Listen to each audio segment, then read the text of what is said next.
So today what we're talking about is adapter versus facade. So adapter and facade are both design patterns that lead to clean public APIs. So when you have an API that's public and people want to draw from it, they're going to be using adapter, facade, or bridge, but I'm not talking about bridge. There's a few differences between the two and how they get to there, but their end goals are the same. They want a clean API available to the public. An adapter's primary function is to produce a unified interface for a number of underlying and unrelated objects. So basically, it adapts one object to fit another one. It makes two things that are incompatible compatible with each other. Take this example. Say you have a function b, and it takes in c. So when it takes in c, when it takes in something like c, everything works perfectly. But when it takes in something like a, it doesn't work at all.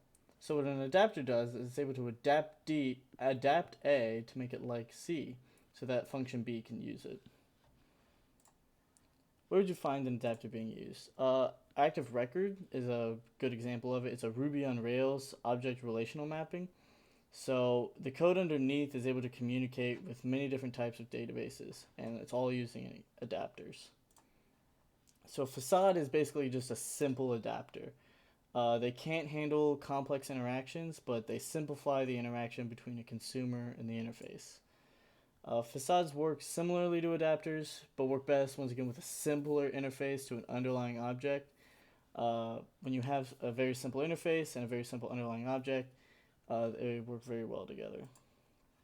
So where can you find a facade? Most domain-specific languages are a facade of some form. Something like jQuery is a great example of using facades for the interaction that you want. So in conclusion, what facade and adapters are, they're very similar ways to get clean public APIs. An adapter is basically just a complex form of facade. Thank you.